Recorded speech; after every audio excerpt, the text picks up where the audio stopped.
Thomas has had many characters who have developed and changed over the course of the series' history, though there's one character who I think is underrated in this field, Cranky. Now let me explain why. Cranky was first introduced in the Season 5 episode Cranky Bugs.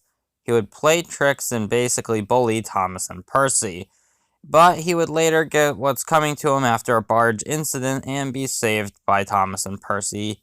Thus, he gained their respect, and vice versa.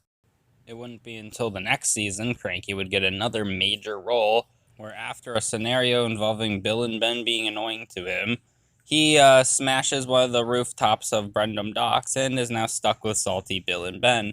They tell stories and have a fun time, all but him. But then he learns to appreciate how good his life is, until he doesn't. In Season 7, Cranky makes fun of Edward for getting knocked over. That's all he did that season. Overall, classic series Cranky is basically the perfect character to be the first non-Audrey character. He sure felt like an Audrey character despite not being made by him, though he never seems to be any different from being the cranky guy throughout this era of Thomas, which isn't really much of a bad thing considering he's not a heavy appearer, but it's worth noting. For when we enter into seasons 8 to 12, Cranky did basically nothing in this era, other than make a minor argument about what's going on in the story. The only role Cranky kinda had during this era was in the season 11 episode Hide and Peep, where Thomas and Percy play hide and seek. Thomas can't find Percy, and Cranky finds him. I didn't say it was a great episode.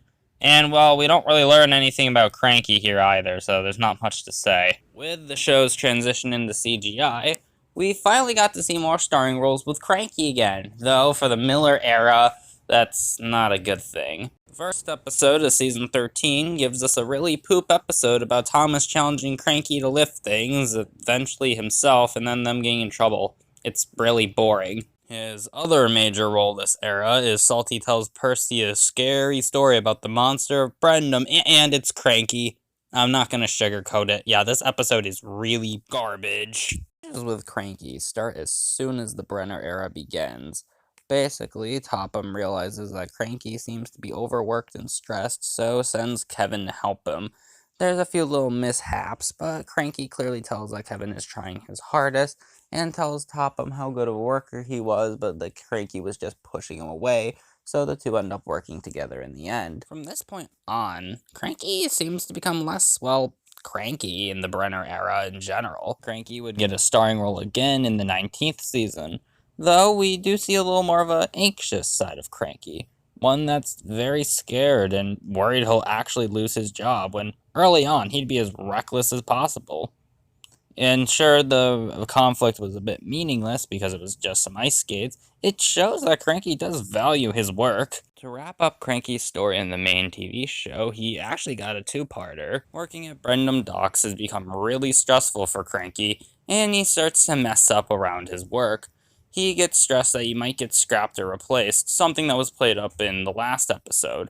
And while Topham sees this stressing out, Cranky's afraid he'll just get replaced, but instead help is provided to him with the help of Carly. For the next episode of the season, we actually see their rivalry play out, as Carly seems to do his job a lot better than he did. This obviously makes Cranky feel like he's about to get replaced without embracing the help. So the two have a rivalry, get tangled up, and then Salty tells him a story, which makes Cranky realize that this help is more important to him than anything else. So, with Cranky, we've seen him go from being a douche to being one of the most sympathetic and relaxing characters the franchise has ever had. We've seen his character growth just as well as many others, and I really love how the series had done with him, especially by the point Andrew Brunner came on board. I honestly feel Cranky's arc is just as impactful as Edward and Gordon's in many ways, and I really hope this crane keeps on living throughout the future. Thank you all for watching, and take care.